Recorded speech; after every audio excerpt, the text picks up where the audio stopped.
Welcome to Ear Biscuits. I'm Rhett. And I'm Link. At the round table of dim lighting this week, we have Dave DeAndrea, the voice of Electronic Battleship, the board game. Yes, and the reason that Dave and the voice you have sunk your battleship. Electronic Battleship is significant to us is because on an episode of Good Mythical Morning back in August of last year, we played Electronic Battleship and we were so impressed and I would say moved by the voice that was leading us through the game. It added a whole other dimension to a game that otherwise I wasn't motivated to play anymore. Right, and we were so moved by this voice that we started talking about how we had to get in contact with this guy, figuring that if we said it on the show, somebody could get in touch with him. Yeah, well, we just started talking directly to Dave, even though we didn't know his name was Dave. Right. And we didn't know that he didn't live in Ohio, even though for some reason we presumed that. We thought that he did, he sounded like it. And then yes, it took many months. It took months because there was later, no initial response. Thanks to the Mythical Beast, talking to him over Twitter with a tweet that he sent our way, it's worked out and this is it. This is the culmination. Yeah, that's what this Ear Biscuit is going to be. A conversation with him. It's the culmination of all of that. Just you never know what happens if you start playing Battleship. Right. And, well, this is what happens. Yeah, you end up talking to the voice of it. So that's coming up in a second, but before that, we're coming off of a little trip we took to Amsterdam. Yeah, so let's share some highlights. Well, I would say just first of all, I learned something because I was actually on a tour of a castle that you also went to, but you didn't take the tour. Well, we went at different times. By the last day of our trip, which we brought our families with us, we each went off on a little wife excursion, or an excursion with our wives. That's what you call it? No, that's something else, but Chrissy and I went on an excursion. But we went to castles. Yeah. And we went to the same castle at different times on the same day. But while I was on the tour, the guy said, does anyone know he asked all the Americans, he says, do any of you know the difference between Holland and the Netherlands? And I was like, nope. I waited for another American to say something. So you didn't audibly say no? No, I thought. You just stayed quiet? Nope. But it turns out that the difference is, well, you know the difference, you were just there. The difference is that Holland is the name of two provinces. There's like Northern Holland and then like a Southern Holland or something. I can't remember what they are, but they're not all of the Netherlands, which is the whole shebang of many provinces, including the two Holland ones. Yeah, so Holland is a region of the Netherlands and it's like the northwest area where Amsterdam is. And Amsterdam is a city and canals are the water things that are cut all throughout a third of the Netherlands and all throughout Amsterdam. I thought they call them canals. No, they're canals, right? Really? Well, that's something else I should have paid attention on the tour. I was calling them canals the whole time. And you know what? You can take a taxi on a canal. We took a bus taxi to VidCon Europe to do our thing, which was make a smoothie of Amsterdam foods. Yeah. And then almost vomit on stage. It was the best Amsterdam smoothie I've ever had. It was actually pretty nasty. But when we met a lot of Mythical Beasts. Yeah, shout out, special Ear Biscuits shout out to all the Mythical Beasts. Many of you showed up for the meet and greet and for the Q&A. There were lots of hugs. Yeah, we had people line up asking us questions, which we answered. And then I saw that Shep was in the back of the line. That's my son. And so for the whole 50 minutes of the hour of the Q&A, he was waiting in the back of the line patiently to get up to the microphone to ask us a question. You don't let the boy ask you questions normally? No, I tell him no speaking to daddy. No, you don't. But then by the end, all questions go through your mother. By the end, all answers come from daddy. He had given up hope. He wasn't in line anymore. He got bored. Do you know what question he was gonna ask? Yeah, he told me, he was like, Dad, I was going to ask, why are you my dad? And I was like, well, you should have done that. That would have been awesome. It would have been very funny. But then I talked to Jesse. It might have been awkward, and depending on your answer. He got bored. He said he got bored. I got bored. He stood there. No, you didn't. He stood there for an hour. It was an hour-long Q&A, and he's an 8-year-old. But anyway. And it's just his dad talking on a stage. I mean, great meeting all you guys that came out. But we had an incredible time in Amsterdam. What was the highlight? Was the highlight the castle? Because for me, the highlight was the windmill. The working freaking windmills. The highlight for me was the same day, but it was right after the windmill, and it was the cheese place. And you realize that wasn't a cheese factory, it's just a cheese shop, and they made it look like a factory downstairs so that they could give you like. I don't care.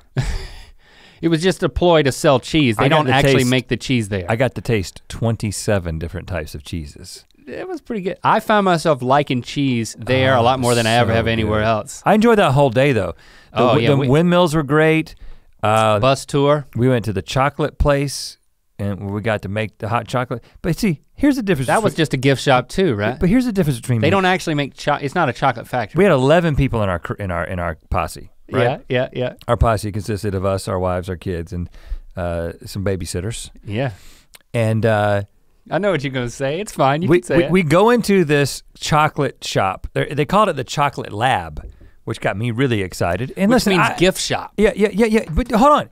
But in the middle of the thing, they had Dutch chocolate, and you were supposed to take a spoonful of the Dutch chocolate in powder, spoonful of sugar, and mix it with some milk, and they would give you hot milk. And I requested hot soy milk because I don't drink. Mm-hmm. You know, I'm lactose intolerant somewhat. Okay. All 11 of us are in there, and 10 of us decide to get this. It's €2 a piece, and then you didn't get it. You're like, yeah, and then you like tasted a little bit of Christie's. It's like, she didn't let me taste it actually. We're on vacation, man. Like, I just don't understand. You had the opportunity to experience this thing, and you're like, yeah, I'll pass. I had the opportunity to make myself a cup of hot chocolate and then taste it. And it was the best hot chocolate. Done that. No, you haven't. You've had Swiss Miss. It's different than one. It was just chocolate. It was incredible. It was on another level. It was better. You made up your mind for it to be that, and I'm not gonna take that away from you. No, and it was better. It was the best hot chocolate I've ever had. It was special. And I'm not gonna take that away from you. Whether or not it was better in my mind because I was on vacation, I just don't know I just don't understand I'm not gonna try that. I wasn't thirsty. I think that's your problem. You think hot chocolate is when you're thirsty. No, man. Yeah, hot chocolate's not because of thirst, man. Chocolate, it's for hot chocolate is for feeling good. It's rich and it weighs me down. The cup was this big. It was like a swish cup from childhood, man. I didn't want to pay $2 for something that I had to make. But listen, I will say, I didn't say anything to you. I mean, if I'm gonna pay €2 for it. I didn't say anything at the time. We were on vacation. I didn't want to get. You're silently judging me. I silently judged you. And then we went to the cheese place, and I was like, if he's gonna walk through here without eating any of this cheese, I'm gonna say something to him. But then I look over there, and you're eating all the cheese, and I was like, well, look at that, he's eating the cheese. It's like watching a rat in a maze. Like, which way is he gonna go? And again, I don't think I've talked about this because we've talked a lot about how, multiple times on Good Mythical Morning, Good Mythical More, and maybe even Ear Biscuits, about this dynamic between someone who wants to try a lot of new things and someone who doesn't want to try a lot of new things, and how you shouldn't get annoyed at someone that doesn't want to try new things because how does it affect you? And I've always thought, that's a compelling reason, and I get it. But I've actually come up with a theory of why it is annoying and it's justified. To defend yourself, okay. And it is because, you know when you meet somebody and you find out that you've got something in common with them, you've got a common experience, you've got a common worldview, you agree about something, maybe it's political, whatever it might be. And when you find out that you agree about something, you feel this bond with them. Sure. I think that one of the reasons that you want to experience something with someone, and you want them to try it and you want them to have an opinion and you kind of want them to have the same opinion. Like if you taste this pizza and you're like, this pizza place has the best pizza in the world, and you take somebody to eat that pizza and then they eat it and they're like, it's okay. Is it the fact that they made you look stupid and that's why you don't like that? Well, that's probably a little bit of it. But also if they say that this is the greatest pizza in the world, the shared experience, there's some sort of adaptive advantage that's built into our DNA that there's a sense of like, there's like an endorphin rush when you agree with somebody on something and you can experience something and have the same perspective on it. And I think that that's what I'm searching for. So when I had 9 other people to have that with your hot chocolate. No, but so I'm sorry. But it would have been that much better if everybody was enjoying it all at the same time. It was so thick. That's what made it so good. But what I was saying is, I just didn't have appetite for it. But when we went into the cheese shop and you enjoyed the cheese, I got an endorphin rush from you eating cheese. You see how this works? I just enjoyed the cheese. But can you? It wasn't like cornered girl. Can you figure out that cheese is so great? If you love something a whole lot, yeah, I get that. There's like I understand that. And then I come in, dynamic. I'm like, nah, I'm not interested. But I also didn't do that. No, you didn't do that. But I would understand if somebody like Debbie Downs the thing that you're loving, like this is the best pizza I've ever had. And you're like, well, I've had better pizza. It's like, well, I don't want to hear that. It's like, that's not. Yeah, I'm just saying, I'm not defending myself. I'm just saying. My stomach, I wouldn't have felt good. It finally hit me why it's important to me. It finally clicked in my mind. But like, I know why I have a problem when somebody doesn't want to try something or enjoy something that I enjoyed. I can't always be that for you. Well, but whenever you can, I'd appreciate it. I do understand that. I'm keenly aware of what you want from me. I did like the windmill. I gotta say. I cannot be the center of your happiness. The windmill was a great experience. I know you enjoyed that too. I know I've been that for years, but I'm gonna have to step out of the throne. And the canals were great. The canals were great. We took a boat ride, just the 2 of us and 1 captain. But for me, I felt like we had it with the windmills. I mean, we're walking around, there's a millstone that is twice the diameter of this round table. And then the Dutchman in his clogs is explaining how he literally takes linseed, puts it on the millstone, grinds it into linseed oil, which is then used to make paint. And but hold on, and then he says that the millstone, when they originally put it in, as a replacement, by the way. Yeah. It was twice as Do you remember what big. year it was put in? No, what year? Just guess, I'm just guessing. It's 2017 now. 1960. It was 1865. That millstone? That millstone, first of all, the whole freaking thing. Well, it was twice as big originally. But the whole thing was built. I didn't think it took that long for it to wear down. In the 1600s. The thing we were in was built in the 1600s. And then 200 years into the life of this mill, they replaced the millstone. And it's always been, Well, they didn't use it. They don't use it as much. I know, but it's been like 170 years or whatever the math is on that. But looking at it, and I was like, well, how did you get it there? And he was like, pulleys. Like I was asking a stupid question. How on earth did you get this millstone up here? I guess I insulted him. I mean, you're wearing wooden shoes. How did you get it up here? And pulleys. While we were in that inside the windmill, there was nothing. There was nothing, by the way, to prevent you from sticking a head or a hand or a foot or a whole body under. I love it over there. In America, smush and die. In America, there's got to be signs on everything. You got to tell people to watch their step if the step's a little bit weird. Like everything. You got to put ropes around things. Cordoned off. In Europe, if a kid falls crooked one way and gets their head under a millstone, that's problem. That's the kid's problem. Pop goes the skull. You know what? Why do we gotta protect everybody from everything over here? I didn't even see Let people live their freaking lives. Bloodstains anywhere. If a kid wants to jump under a millstone, let him do it, learn his lesson. Did you see any bloodstains? No, I didn't. Me neither. I think it just mixes right in with the paint. Right when I walked in, I was like, the whole windmill was turning, the millstone was turning. I was like, man, if I tripped and fell, I'd pop my skull under this thing. And it would be your fault. And then that's the way life works. And people get weeded out of the gene pool. There's a wooden staircase that's like super narrow and like rickety. Mm-hmm. And I'm like, well, I can't go up there. And then I'm looking for the sign. I'm like, there's no sign. There's no cordon. I can go up there. Cordon. And then if, how you cordon something off? Yeah, I just usually don't use it in that way. James Corden. Yeah, that's what, got a show. He's got a barrier around him at all times. And then after the guy runs us through the linseed thing, he's like, go around and look at the mill. That's not in any way what he sounded a little like. Irish. Go and look at the mill, sonny. Go up the stairs. So I went up the stairs. I went up the stairs. Yeah, you did. And my kids went up there. And you know what? There was one place that there was a cordon, and it had a skull on it, and it kept you from walking under where the actual windmill blades came down, because they protected you from that, because everyone would see it. Well, they're not idiots, you know. That'd be bad for PR. Right. But while you were up there, I was downstairs listening to Edgar, our tour guide. There was a piano and he was singing, "Isn't she lovely?" Better than that.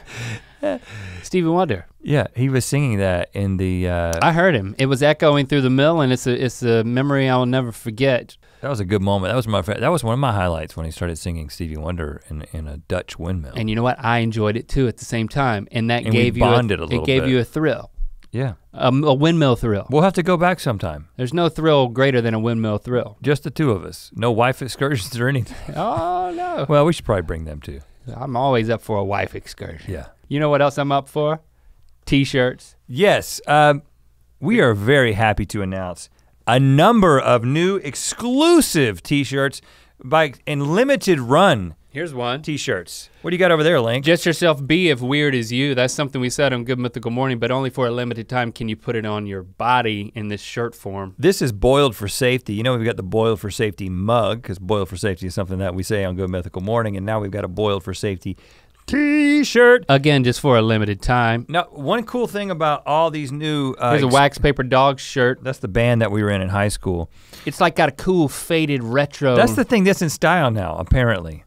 We've been told that kind of shirt's in style. That's why we're offering it to you for an exclusive period of time at rentley.com/store. All of these T-shirts. Look at that. Now are made by Mythical insignia. Is that it really? Is it an insignia or is it just a logo? Let's call it an insignia. It's an insignia, man. It's got a cordon around it. Made by Mythical, you know it's made by Mythical. You know it's soft. You know it's good. It is soft. You can wear it in the canals. You can wear it wherever T-shirts are worn. Ring spun cotton. Get them while they're here to get, because they won't be here for long, because they'll be gone when they're gone. rentley.com/store. Now let's get on with this biscuit with Dave DeAndrea. Oh man, that voice was great. The conversation was great. Had some big laughs. Oh yeah. And some windmill thrills. No windmills involved though. Didn't even need them. Nope.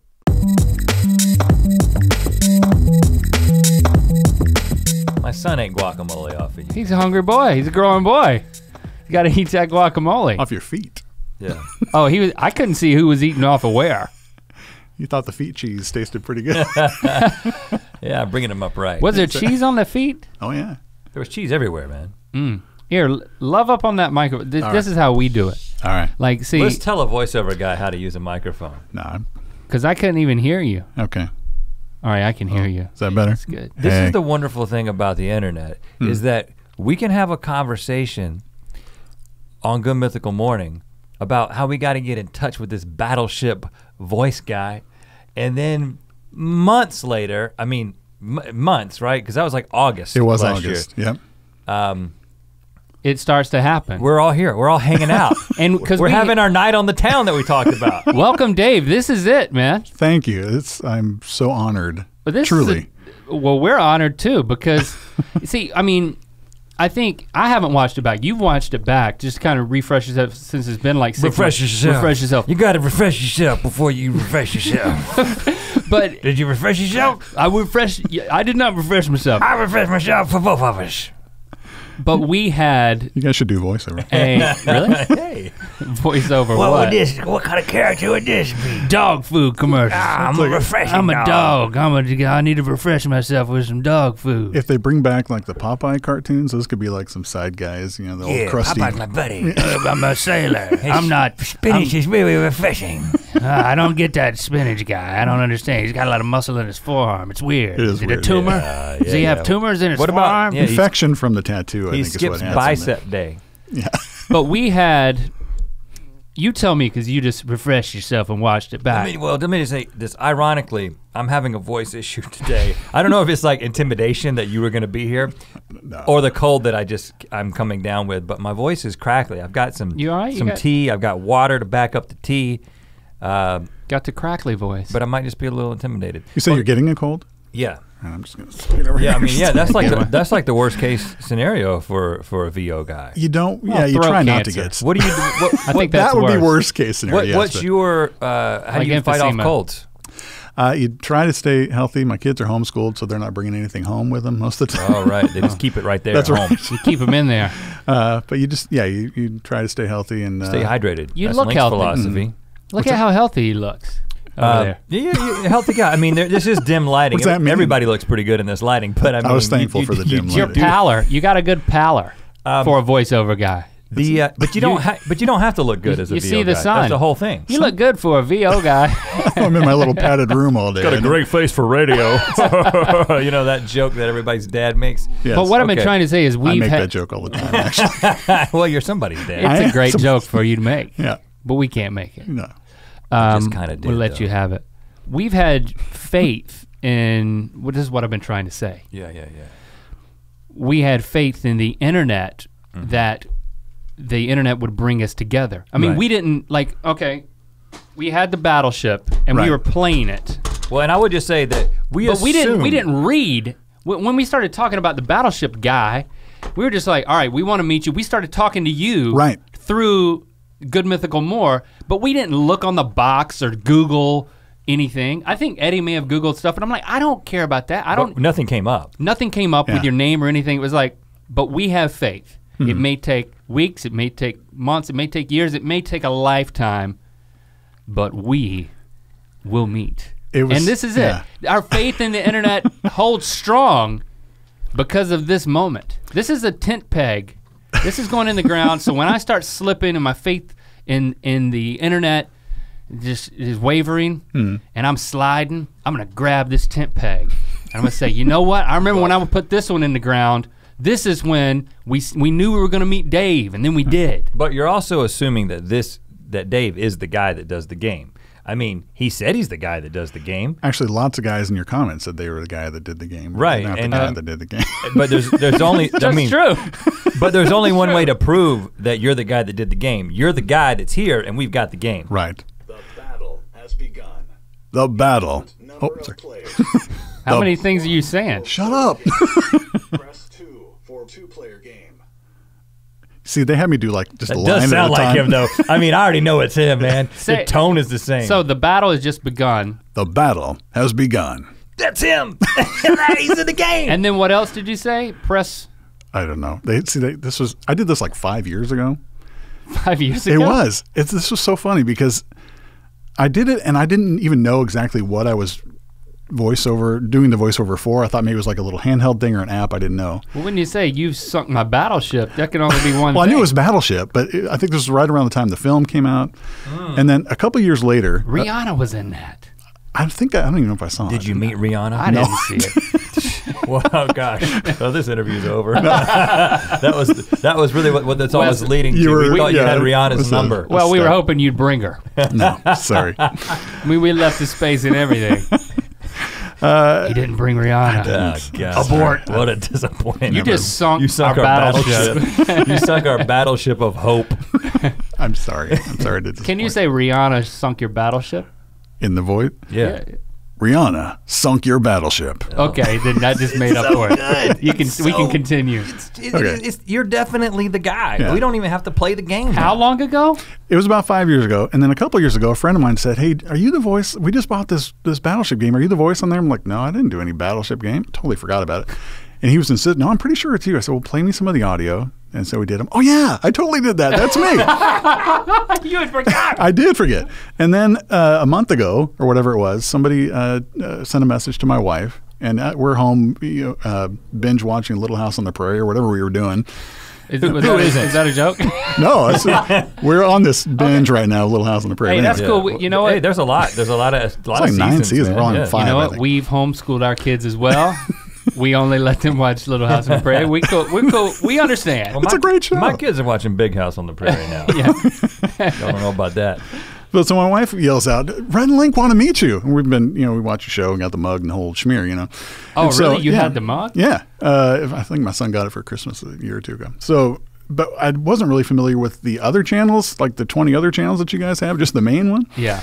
And so she had a link to the Playing Battleship one, and we're watching it, and they like the voice, and the more it went on, you guys are like kind of freaking out. We want to meet you, and we're just dying. It's like, are you kidding me? And we're posting it and sharing it online.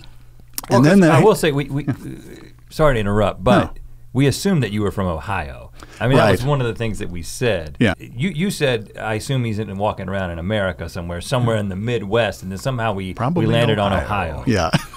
So, I mean, I don't know if we should apologize for that because you're not from Ohio. No, I don't know that I've ever been to Ohio. I'm sure it's a lovely place. Totally missed. Well, you're nailing that Ohio accent.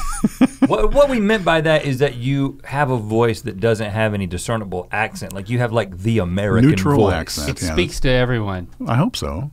Advertisers, are you hearing that? But okay, so how did you find the specific link? You're watching it. So this friend messaged it and sent a link to my wife, Okay. Facebook Messenger or whatever it was. And so we're watching it. And so after that, we like share it. Hey, Rhett and Link,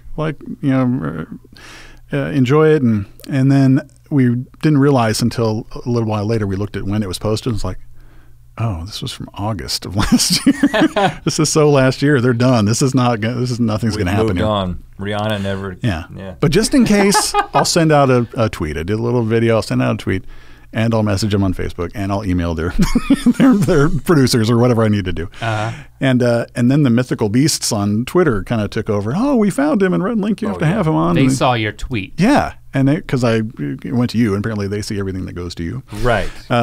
And so they got excited about it, and then we were actually down here at Disneyland, and I kind of said, "Hey, we're in the area if you want to connect." And then I think finally Rhett sent a tweet that said something along the lines of, "Glad somebody finally showed this to you." I was like, "Oh, that's awesome." He tweeted, but that's as far as it's going to go. That's the end of the story. Yeah, well, and let me tell you what I was thinking at the time. Mm-hmm. We're going to meet Dave, but I don't want to make promises on public social promises media. on social media. Smart. So, but then we immediately began. We're like, okay, well, we got to get in touch with Dave. Because what we talked about on the show was bringing you in to have a night on the town. Right. Night on the town turned into an Ear Biscuit, but we wanted you to. I don't know. The different ideas we talked about were. Are you going to take us out after this for a night on the town? Yes, absolutely. Yeah, because what we Wherever you talked guys wanna about is we would go out to eat. And then we would face away from each other. You're refreshed. I don't remember this. And Dave, because I got refreshed. Dave would do would VO what we were eating, so we wouldn't have to look at each other. But that's how we would enjoy the meal. That was one of the ideas that we had. Yeah, I would tell you what he's eating, and him what you're eating, and. Okay, well, let's do that. I mean, we should follow through so that the internet will continue to have faith in us. It's a two-way street. Well, and then Rhett said, I want him to come and talk to my children, so maybe they'd respect me. Talk to them and say things. And then you said something like, I want you to come with me to parties and big me up, I think was the phrase that you used. Big me up. What does that even mean, man? So here's what I've done. Oh. Since we're not going on a night on the town together, well, maybe after this, but this is not a prototype. It's not my own app, but I thought I could maybe develop something for you guys for these instances. Oh, yeah. Okay. Oh, this is real good. So with your kids, if you run into a thing, you're worn out, it's a long day here at the studios, you don't really want to respond, you've got these apps here. Kids, this is your dad. He will blow you up if you do not obey him. That's specifically what we asked. That's exactly what you said. Because of the battleship. Right. Yeah, there's a bunch of them. Delayed obedience is disobedience. Delayed obedience is disobedience. That is really good. I've been using that a lot lately, actually. Obey right away, all the way, and with a glad heart. That's right. That's what we used to say in our house until we gave up. Bodily noises are not considered a joyful noise at church. Bodily noises. If you want to be a little more encouraging, there's. I love you. And even if you're just tired, just... How about you get Dad a sandwich? That kind of thing. Oh, yeah. You knew he liked sandwiches? So now for the big up, all right? You gonna big me up? Yeah, so you're at a party. You need a little help. Hello, friends of Link. You may not know that he scored 2 goals in one soccer game with his left foot. His off foot. Yeah, by the way. Yeah. Now, Hello, friends of Link. You may not know that Link can perform around the world and rocking the baby on a yo-yo. Oh, that's but now true. you do. Oops, hold on. Hey, what was Hello, that? friends of Link. Who would like the honor of getting Link a sandwich? See? I do want a sandwich. Sandwiches for everybody. No, just us. Yeah, Just you and I get sandwiches. We're everybody. I get sandwiches from off types of friends. You only get sandwiches from your kids. Now, hold on, though, because I know you guys are very busy, traveling the world. You got 20 channels going here. Maybe romance at home is a little tough sometimes. You don't have the time to put in that you'd like. You're reading my diary. So sometimes maybe the touch of a button would be helpful, you know. Oh, yeah. Looks like it's time for a good mythical evening. If you know what I mean, baby. Right. What? This makes me so happy. Oh, yeah. Time to spin the wheel of mythicality. If you know what I mean. Oh, I don't, but I don't want to ask. And of course. Oh, yeah. How about getting your man a sandwich? We still get sandwiches. Oh, We get yeah. sandwiches in every scenario. Yes, we do. Final one, because I know if you find yourself in a situation where, because you got a lot of fans, some might get a little out of hand. In case you ever find yourself maybe kidnapped in a difficult situation, Yeah, it can happen. you can just, this is your panic button here, okay? I don't know who you are. I don't know what you want. If you are looking for ransom, I can tell you I don't have money. But what I do have are over 12 million subscribers. Subscribers I've acquired over a very long career. Mythical beasts that make me a nightmare for people like you. If you let me go now, that'll be the end of it. I will not tweet to them, and they will not look for you. They will not pursue you. But if you don't, I will tweet them. They will look for you. They will find you. And they will kill you. Go make me a sandwich. Oh, that's crazy. Oh, man. So you're set. If I could just get this app to you. You turned a kidnap situation into me getting a sandwich. That's right. That is brilliant. It's love. It's all love. That is Now, brilliant. you recognize who that was. Yeah, that was Liam Neeson. Yeah. If it were only Rihanna. I played And that I'm for not- my I'm not wife, gonna- and she thought, isn't that the guy from Princess Bride, the Inigo Montoya guy? I got to work on my Liam Neeson, apparently. No, that's good. That's a good Liam Neeson. Well, your spouse keeps you honest, She does. but that is a good Liam Neeson. thanks. Neeson. It's a perfect Liam Neeson. I can't It's even not a say good Liam Neeson. Liam Neeson. Thanks for doing that, man. Oh, sure. I mean, you know, I thought we were going to have a night out on the town, but this is better than anything we could have ever expected. Oh, We can take Dave with us in our pockets. Dave. Yes. I am just astounded. Now, I mean, the faith that I had in the internet, I'm transferring all of it to you. Oh, no, don't do that. Now, how do you know that how do you discover that you can do this kind of thing? Mid-teens, I discovered that I was not a very good break dancer. And so I But got you more. were breakdancing? I tried. I had like one good move for about a week, and then I lost it. But, so I got more into the DJing thing, the scratching and mixing back in the 80s. Oh, you were scratching and mixing? Scratching and mixing. Nice. That translated into radio in the mid-teens, which was not something I thought I would do. It's just, okay, let's do this. And See, when I was a kid, I wanted to be a DJ, and I tried to scratch. Mm-hmm. But I just messed up a lot of my mom's records because I didn't have the proper equipment. I had no clue what was going on.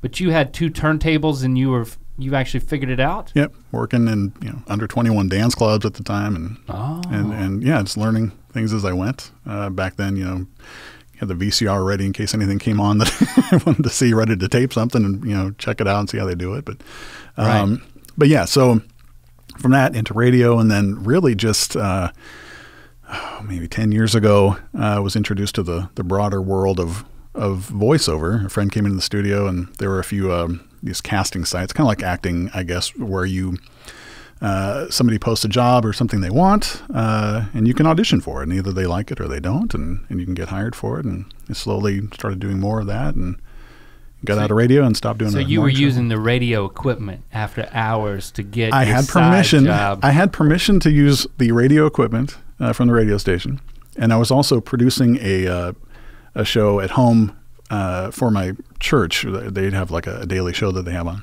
and I'd kind of do the intro and outro of that. And so I was producing that. So I had some equipment at home, and they were cool with me using it at home. And so I had like a couple of soundboards propped up with like sneakers in the corner, and from that moved to the bedroom closet, and finally had a studio built out in the garage. Because being a DJ, you kind of get once you have these on and you hear your voice, you start to change it a little. Yeah. So it starts to morph over time because you're getting that immediate feedback, right? Which I can see how that goes directly into voiceover. But then voiceover is a different level because you're not just using that DJ voice that you've got. Right. Then you're starting to tweak it for different things, and you ultimately are getting a lot of sandwiches as Liam Neeson. Right. But I can see how that happens over years, I guess. It does. I was really nervous to even venture out into it. It was a kind of a step of faith because there was some investment involved a little bit early on, and my wife and I were just like, I don't know, what do you think? Should I try it? And so we made the small investment and just thought, I'm probably never going to get this money back, because in small town radio, which I was in, to do a commercial, if you got paid to do it at all, it was minimal, $30 or whatever it was. And so to try and see, getting any money back for this, I got hired pretty quickly for a job. And when they told me how much they'd pay, I was trying to play it cool, like, oh yeah, that'll be fine. But it was like, this is going to work, honey. This is okay. And so I just went to. Was that like a national ad, or no? That was.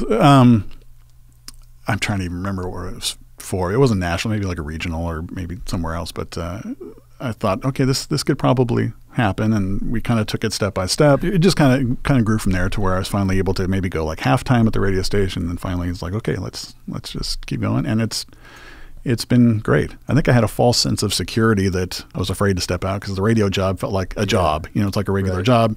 Stable, clock in, clock out. But then I realized, there's really no such thing as a stable, secure job. Right. You can do anything, and it could end that day. So might as well do this and not have to get up at 4 a.m. to do a morning show. Well, ask Rihanna. and they say, I mean, I've heard from multiple people that VO is like, it is the best job in Hollywood. It's great. Because... Well, you don't even have to be in Hollywood if you don't want to be. Right, you can, because you're up in the Northwest in Oregon. Right. And you work out of your house. That's a pro move right there. I mean, he turns away from the mic to breathe. Tezande did that, but Tezande started it. He started that. I was doing that before. I don't have a cough switch here, so cough button. So we got to get a cough button. Is it as great as as Dave Coulier says it is? Dave Coulier has the benefit of comparison because I haven't done anything else in Hollywood or TV. Right.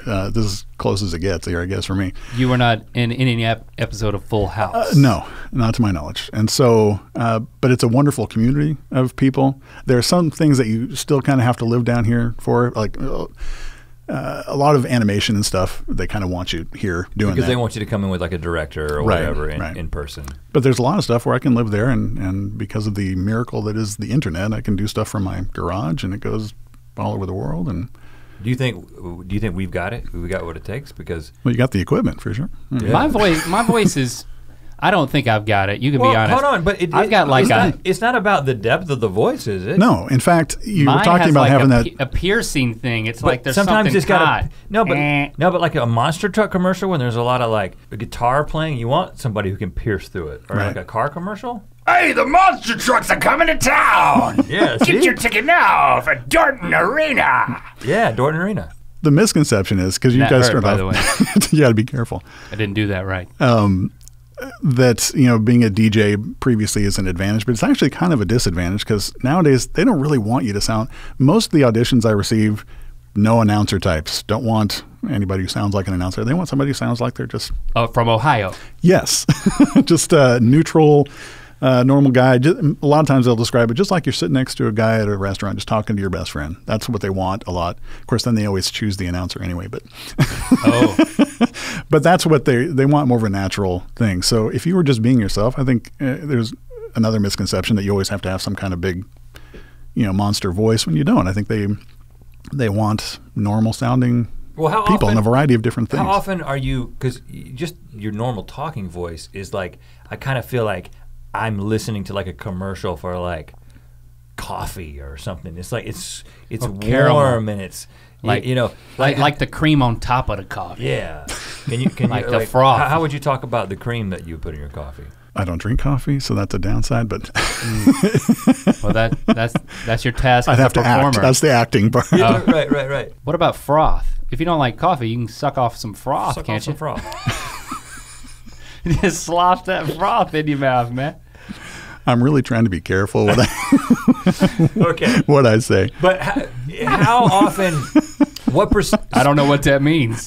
what percentage Be of careful your with what you say. jobs are just basically your voice, maybe a little bit altered? Because the Battleship voice is like, okay, that's a character. Right. A lot of times they just want this. I've put together like a demo where they can hear something like this, but then there's something, excuse me, more of a, I think I've got like a jewelry spot on there where it is a lot more, you know, it's supposed to be sweet and, you know, this is the one that you want to present to your loved one. And you kind of just tone down a little bit. Oh, yeah. But then there are some like the Battleship guy where it's a little more gritty and sometimes they want more of a Movie trailer-ish kind of thing. Yeah, or Sam Epic. Elliott sometimes, or I mean, there's a variety. And so I've come to, when I first started, I auditioned for everything, you know, and didn't land all of it, but you kind of narrow down to what your wheelhouse is. And I was trying out for a tween sounding of some kind of kung fu animation or something. I was trying out for this tween, and they were like, yeah, "Can you sound a little younger? Can you?" And my voice had evolved a bit, and so I sent it to a friend who I respect, a guy, a coach, and another voiceover guy, and he said, "Yeah, it definitely sounds like a kid with a mortgage." He said, "I can't do those voices anymore." That is a successful kid. Yeah, Richie Rich, man. You could be Richie Rich. What's the weirdest voiceover you've ever done? you guys have heard of Axe Cop, yes? Oh yeah. Yeah. Ethan Nicole, who's the artist, and his brother Malachi, who was 5 at the time when they came up with this. Yeah. When that started taking off viral as a comic for him, he wanted to do motion comics and stuff like that. And so, because just to explain, what he did was he would interview his kid brother to write it, basically. Yeah, he'd interview him, like, and his 5-year-old brother would tell the story. Right. It was like written by a kid before written by a kid was a thing, and then Jimmy Fallon does like a written by a kid scripts like by kids, but this was like one of the first ones that was popular. And they would mostly just kind of play, actually. I mean, it was his younger brother just one day said, let's go play Axe Cop, and he was like, okay, what's that? And they just took off with it, and he's a phenomenal artist, and so he just started drawing it, and it took off because it was just, the kid's mind was just limitless, what they could do. I remember this Axe Cop season 1, episode 1. Yeah. Let me pull this up here. And so I was doing the motion comics for it online. I think it was a Rugburn channel on YouTube. Yeah, this is 4 years ago. Yeah. One day at the scene of a fire, the cop found the perfect fireman axe. Yours actually Axe Cop. That was the day he became That's another great voice guy named Bob Sauer. Episode 1. I need a partner now. So Axe Cop had tryouts and hired a partner. My name is Flute Cop. Did you just do the voice for Flute Cop too? No, that was a guy named Lee Gordon who did that. He was the original. But you're Flute the Cop. Axe Cop. So I said, yeah, I'll do it, but I want to be Axe Cop if you can do this. And he let me round up some of the other voice guys in there, and then that took off for him really well. Nick Offerman got a hold of it, and they did some stuff on ADHD, I think is what it was, on Fox. Yeah, on Fox. A couple of seasons, and so Nick did it for the Fox thing. yeah, and he did great. I was a little bitter at the time. I know that stuff kind of happens, and it's like he's Nick Offerman. I mean, if anybody would probably actually be Axe Cop, it'd probably be Nick Offerman. Attach some celebrity to it. I mean, you set the template. Nick Offerman sat around and listened to you as an Axe Cop. I don't think he did. I think he had his own groove there because he sounds like Nick Offerman. But they did some great things with it. In fact, we were just watching him. In fact, Axe Cop related, I did bring you guys something. Oh. Because I heard that you were fans. As if you haven't already given us enough by A, being here, and B, all of those voice tracks on your phone. Being here is a gift for me, you guys. This is great. So I heard you guys had been or are Axe Cop fans. Yes. And it's super cool. It's so funny. I mean, how you can see the 5-year-oldness come through in the concepts. And I need a partner. You know, it's like, it's just very. But I had Ethan draw up a little something for you guys. What? Oh no! What? We're riding on the back of a T-Rex. That's Wexter. Yeah, there's the T-Rex. Yeah, whose front arms are Gatling guns or whatever he calls them. I hope I'm holding that in the right place. Am I holding it in front of Battleship? Maggie, is that good? You getting a good shot of that? Isn't that amazing? Yes, he was more than happy to do that. She's upset because she's not in it, but she's trying to hide it. You're about to fall off the back there, Rhett. Yeah, and I'm winking. You're not winking. I think you lost an eye. You were doing that refreshed voice, and that's what he got. We went on. This is our night on the town with Axe Cop. Yes, baby. They did right there. That is some good stuff, man. There's two. You can each have one if you. Oh, there's two. I mean, it's the same one, yeah, but. He drew it twice, exactly the same. Well, no, I printed it out. I'm gonna have to talk. You kept the original. He did it digitally, and then he sent. That's how it works. Digitally. Yeah, we got to talk our wives into putting this up in the bedroom. Oh yeah. And give me a sandwich. Put it right above the headboard. I don't know if that's gonna work or not, but that's cool, man. I'll put it in my, I'll put it in my desk. Hey. Look at Thanks that. for that, and thanks to Ethan. Yeah, he's a great guy. Have you ever done any ads for like mashed potatoes? One of the first things we did was we talked to a woman who was the voice of mashed potatoes. For what was that? No, it was a channel, Allison Fishman? Yeah. It was Swedish meatballs, man. But I think she also and mashed potatoes. She did mashed potatoes. It was a food channel on YouTube. And we were just talking about it. The way she talked about food made me so hungry. So we met her in person in New York. Nice. It wasn't nearly as thrilling as this has been so far. I'm buying your affection, so maybe that helps. She didn't give you meatballs or anything.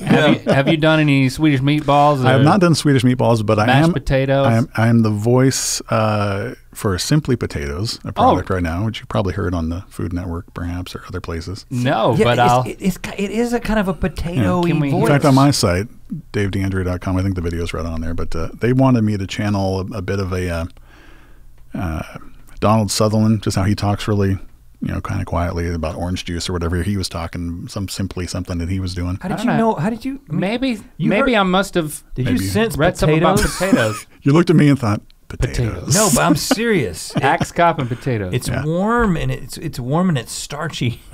Here we go. Yeah, you got buttery. You got to put that on my business card. Yeah. It's warm and starchy.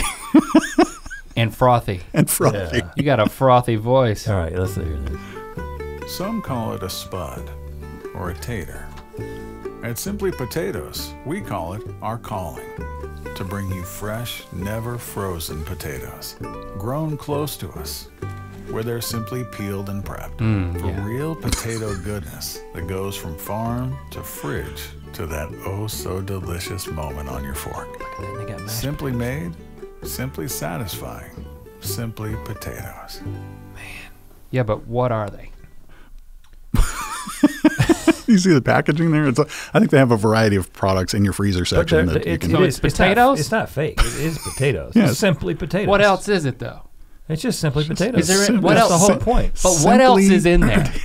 I didn't look at the ingredients, but I think it's just simply potatoes. The thing is I feel like you could talk. You could get. You looked at the script. You could get me to eat poison. But if you talked about it in that way. Try. You could do a commercial for arsenic. And I'd be like, warm and starchy. Come on, give us a little arsenic. It's very sweet going down, but it's got a bit of an aftertaste. Then you die. Yeah, see, but I don't care. But you got to hit the product of the website. I've already eaten it before I died. You know? How do I order it? How do you order it? Yeah, like arsenic.com. Arsenic.net. Look up arsenic.com. The last thing you'll ever eat. You got the writing side of this thing too. I write some spots too. The last thing you'll ever eat. The last thing you'll ever eat, arsenic. Yeah.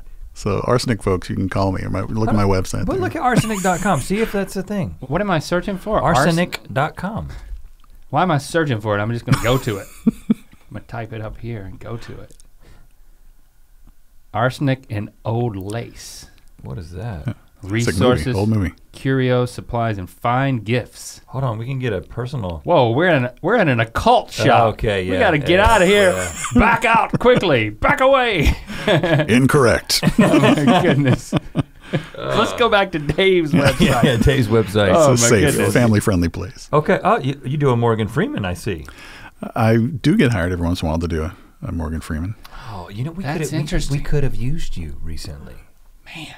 We had an idea. Okay. So for future reference. You may have seen we may have seen the Tonight Show. We were on the Tonight Show. In fact, yeah, my daughter said, in fact, I think they're going to be on the Tonight Show just before they're with you, but then it was a rerun last night or something, so I guess you guys weren't on. Yeah, well, it was almost a month ago now, right? Yeah, it was weeks ago. Yeah. But we did Will It S'more with Jimmy. Okay, right. And one of the ideas that we were talking about that we didn't end up doing, and I think I know why we didn't do it, because Morgan Freeman ended up being on the show the next night. Mm-hmm. But we had an idea to do, one of the s'mores was just gonna be a regular s'more, but it was going to be voiced over by Morgan Freeman as we ate it, and we were gonna call it S'morgan Freeman. That would have been pretty great, right? Oh yeah. They liked the idea, but then they ultimately said they couldn't do it. And we even pitched it like, well, you don't have to get Morgan Freeman. We just get a voiceover guy to do it. We hadn't talked yet. We didn't know. If I had connected with you 6 months ago like I was supposed to. Right. You'd have been on the Tonight Show. You'd have been in our luggage. But can we make that moment happen now? Sure. I mean, we don't have any s'mores, but you know what's in a s'more. Yeah. You can kind of see why we're so obsessed with voiceover, because because you always need it. We just feel like it would enrich every moment of our lives. Yeah. And you've done nothing but prove that. But yet we keep pushing. No, it's. I mean, we just eaten arsenic. Man. And now we're eating s'mores. Oddly enough, the arsenic would be similar to the s'more voice, but better ingredients. So this is not an ad. This is like Happy Feet narration, or this is just like a play-by-play. He didn't do Happy Feet. It was March of the Penguins. Same movie. Yeah. Penguins. Penguins. He played one of the penguins. Let's eat our s'mores and let Morgan talk, man. Okay, I'm wrong. He's there in his mind already. No, I'm sorry. What kind of s'more do you have? I got a big one. Well, look at that.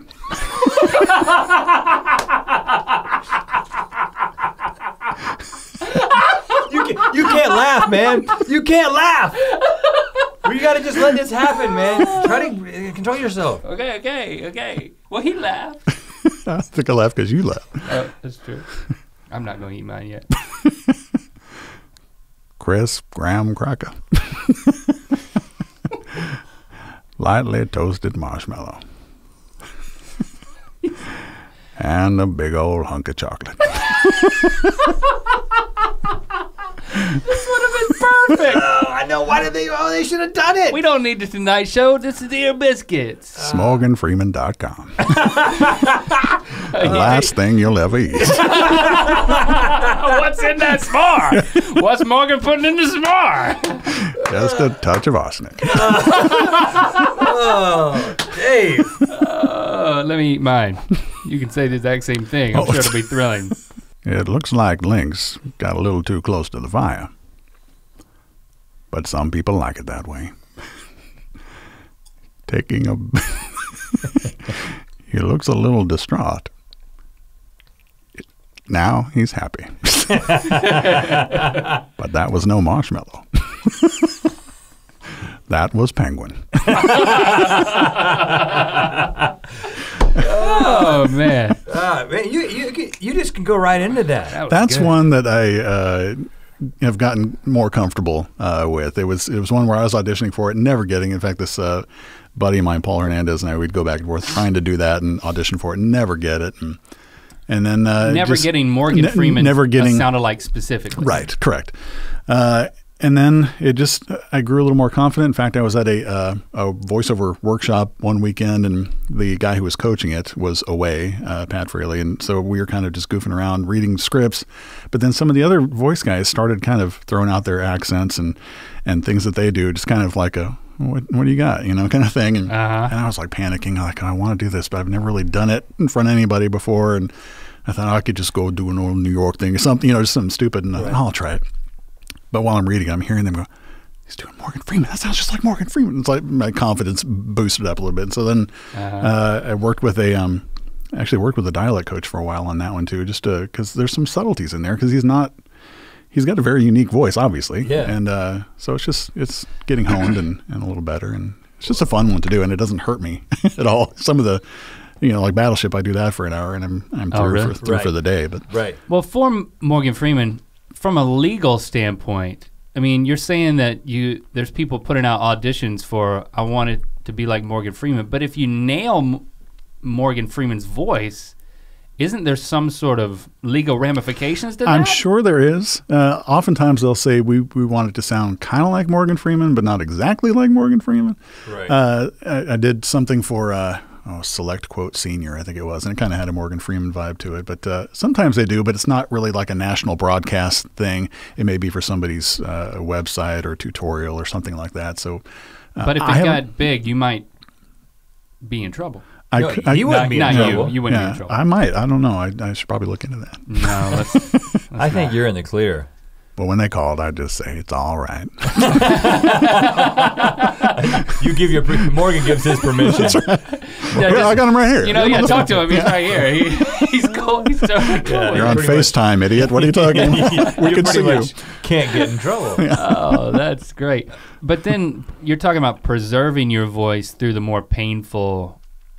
You could do some damage with certain voices, like when I was trying to do that monster truck guy. Well, actually, so on a recent GMM, when I was doing Hellburger. When it was the VR, not VR, but the burger that was the digital vloggers taking the place of. There was a lot of people were like, I could watch Hellburger all day, and then there was somebody who came in and said, actually, I'm studying voice or something like that, and Rhett's voice is very unsustainable. Therefore, it's not a good voice. He could never do that professionally or something like that. Somebody came in and said that. Because what does that mean? They're like, I was damaging my voice as I was doing Unsustainable? I think that there are, and this is not something that I've studied and certainly no expert at, but I know that there are techniques and things where you can do it to where you can, even for singers, some of the screamo singers, how they can just keep doing that night after night. There's some technique and training that goes into being able to do that. I really don't have that. If I know I'm going to be screaming, like if it's for a video game and all I'm doing is screaming and dying pretty much, I'll schedule that for as late on like a Friday afternoon for the session as I can to give myself the weekend to recover, so I'm back to normal by Monday and doing potatoes or whatever I'm doing. So back to the taters. So I'm sure if you Google it, there are techniques and ways that you can do a lot of screaming and yelling, but preserve it and do it in a way that it will not wear out your voice. You do it intuitively. Because if you're going to do I think if you're going to be, because in the context of what people were saying, it was like, I would love to see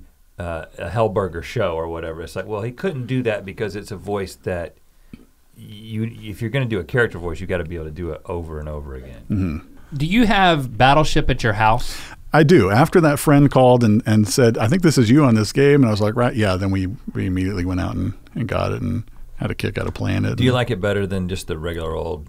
We don't even have the old Battleship anymore. So it's fun. The kids get used to hearing me doing stuff. After a while, they oh great, Dad, Simply Potatoes, wonderful. And they've heard it because I was in radio and stuff, so they've been used to hearing me. But the coolest thing that ever happened was the night that we found out you guys, the fact that you guys were geeking out about my voice, my achievement unlocked, as a dad. I suddenly became very cool as a dad, way more than doing some national commercial. They just thought, Rhett and Link like Dad. Dad must be cool, Well, dude, get as much mileage out of it as you can because Battleship itself gets old pretty quick. Yeah. Yeah, even when they put Rihanna in it. Yeah, even with Rihanna and your amazing voice, it's like, all right, I kind of get it.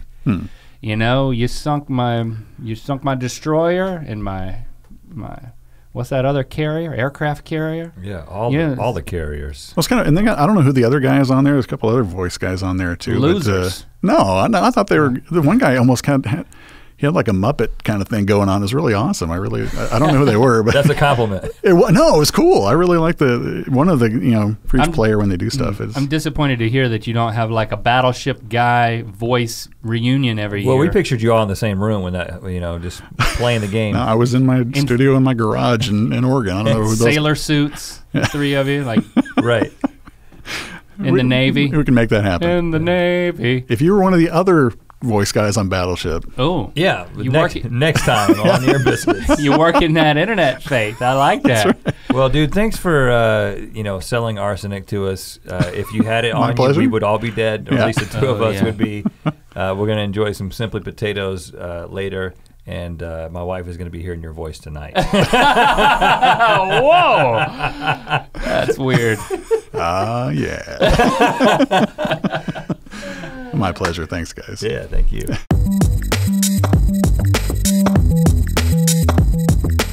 And there it is, our voiceover conversation with a voiceover artist. Well, I guess we didn't do a voiceover. Well, it was technically this whole thing has been a voiceover. There it was. Well, no, because technically a voiceover is when you voice over something. We're just kind of voicing the thing that's happening. And we weren't over anything. Yeah, we're over the thing that's happening. So I'm not over it. I don't think I'll ever be over it. Yeah, that was It was life-changing. It was moving. It just reminded me how good of an idea it was to get him involved in our lives. Yeah, and it hit me when we were talking about the voice of mashed potatoes, and now we've met two voices of mashed potatoes. Allison Fishman. I think now it's got to be our life mission to seek out all potato-related voiceover artists and make a personal connection with them. Does that include anybody that does like a commercial for French fries for like fast food? Yeah. Because that's really wide. No. It's got to be a commercial for potatoes. Potatoes that in one form are mashed. Like, cause his had mashed in it. Which was crazy. At first I thought it was just simply potatoes. But it turns out that you can mash them, you can get the mashed version. You can simply mash potatoes. But what are they? They're just simply potatoes. Exactly. Right. I mean, it's like, why not just buy potatoes? What a slogan that is. That's kind of the question. But what are they? Simply potatoes. Then why not just buy potatoes? I think is my follow-up question. Because of the voiceover. That's the power of voiceover. The voiceover talked us into just buying sacks of potatoes instead of just buying bags of intact potatoes. But do you want to know the real reason? I mean, the real reason is because it's easy. Well, I told you the real reason. Well, but it's easier than potatoes because potatoes have to be peeled and boiled. These have been cooked probably already. I don't really know. So they're not simply potatoes. I didn't really pay that much attention to the advertisement. I was just thinking about his frothy voice. Man, and bring the froth back. Oh yeah, and it was a good experience. Well, wouldn't you say? Yes. Well, let us know. #Ear Biscuits. Yeah, you can do that in the comments on this video if you're watching on the This Is Mythical YouTube channel, which is where you can enjoy the audio and video version, the voiceover and the video part that has been voiced over. Mm-hmm. The video under and the voiceover. But if you just want to enjoy the voiceover part, that can be made available to you, and it has been made available to you everywhere podcasts are available to you. Including Spotify, iTunes. Leave a review on iTunes. SoundCloud it up. However you podcast, I trust you're listening to it that way right now. Yes. Or you can switch at any point. We'll make it available in all those ways. We appreciate your ears and your eyes and your hearts. And those biscuits you've been mailing us. And your potatoes.